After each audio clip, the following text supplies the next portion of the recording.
Night ஃபுல்லாக தண்ணி போடுங்க சார். குழந்தைங்களாம் வச்சுட்டு ரொம்ப கஷ்டப்படுறோம். தூக்கமே இல்லை ராக முடியும். ஒருத்தரும் வந்து பார்க்கல சார். மேலே வைக்கிறவங்களாம் யாருமே வரல. மணி வரைக்கும் நேரம் யாருமே வரல சார். பிள்ளைங்கள்லாம் வச்சுட்டு ரொம்ப கஷ்டமாக இருக்குது சார். 12 மணிலேருந்து தண்ணி போகுது சார். ஊர் ஃபுல்லாக சாமான்லாம் இல்லை தண்ணியில் போகுது சார். என்ன ஏதுன்னு யாருமே வந்து கவனிக்கலைங்க சார். ஊர் ஆளுங்க கூட ஒன்று சரியான பார்க்கல சார். எல்லாம் போகுங்க சார். நைட்லேருந்து போகுங்க சார் தண்ணி. நைட்டு ஃபுல்லாக தூங்கவே இல்லை சார். பிடிச்ச மழை விடல சார். ஒரே மழை இதாக இருக்குது. பிள்ளைங்கள்லாம் வச்சுட்டு ரொம்ப கஷ்டமாக இருக்குது. பூச்சி போகுது, நிறையாலாம் பாம்புலாம் போகுது சார். இன்னும்ட்டு ஒன்றும் சாப்பிடல, போகல, எதுவும் சமைக்க முடியல சார். எல்லாம் பூரா தண்ணி நிற்குங்க சார். நாங்கள் என்ன பண்ணுறது? யாருமே வந்து என்னன்னு கேட்குறீங்க சார். ஒருத்தரும் வந்து பார்க்கல சார். நிமிஷம் ஃபுல்லாக நிற்குங்க சார். எல்லாம் தண்ணி நிலக்கால மேலே நிற்குங்க சார். ஏறி நிற்கிறது கூட மாதிரி இல்லை. பக்கத்தில் பிள்ளைங்களை வச்சுட்டு ரொம்ப கஷ்டப்படுறாங்க சார். சார் இங்கே பாருங்கள் சார். வீட்டுக்குள்ளெல்லாம் தண்ணி சாமானெல்லாம் பக்கத்து வீட்டில் பொறி கொண்டு வச்சுருக்கோம் சார். மேலே சீட்டெல்லாம் பிடிக்கிட்டு இருந்துச்சுங்க சார். எல்லாம் சாப்பிடல போகல, எல்லாம் குழந்தைய வச்சுட்டு ரொம்ப கஷ்டப்படுறாங்க சார். வாய் வந்தாங்க வந்து போச்சு.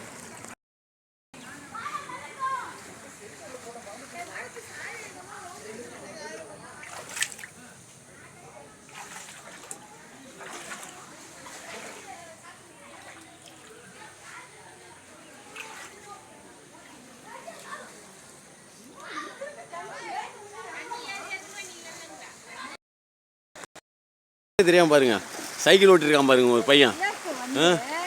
எல்லாம் மக்கள் இருக்க சோகம். மாவட்டம் திட்டக்குடி வட்டம் கோனூர் கிராமம் ரயில்வே கேட்டுக்கு மேற்கால தண்ணி நைட்டு 12 மணிலேருந்து தண்ணி உள்ள வீட்டுக்குள்ளெல்லாம் எந்த பொருளும் எடுக்க முடியலைங்க சார். எங்கள் வீட்டு வழியாக தான் தண்ணி வடியுது.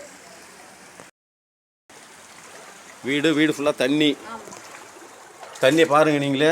வீடு ஃபுல்லாக தண்ணி தான் மிதக்குது. அப்படியே கல்ல எடுத்து வச்சுருக்காங்க பாதுகாப்புக்கு. அப்படியும் அது மீறியும் தண்ணி அங்கே ஃபுல்லாக தண்ணி பாருங்கள். வீடு எல்லா வீடும் இப்படி தான் ஆகுது.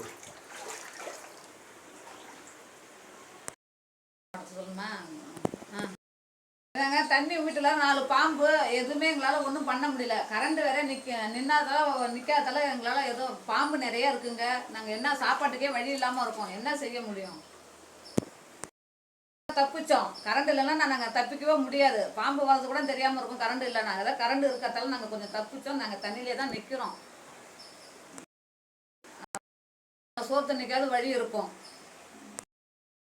அரசாங்கம் உங்களால் முடிஞ்ச உதவி மட்டும் செய்யுங்க. எதுவாக இருந்தாலும் மக்கள்னால எங்களுக்கு ஏதாவது உதவி செய்யுங்க. எங்களால் சாப்பாட்டுக்கே இல்லாமல் நாங்கள் இருக்கிறோம்.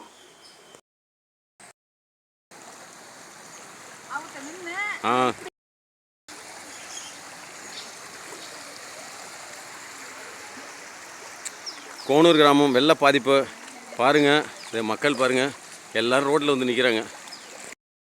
ரோட்டில் நிற்கிறாங்க பாருங்கள் எங்கள் மக்கள். தண்ணி பூந்துருச்சு. நாங்கள் என்ன பண்ணுறது? சாப்பாடு இல்லை, டீ இல்லை. டீ வேற அவங்களுக்கு.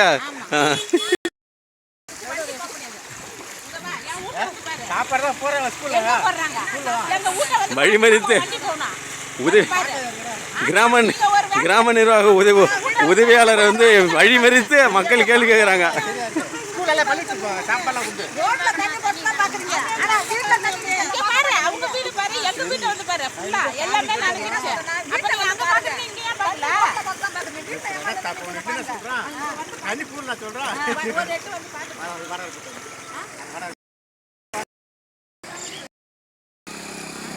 ஏன்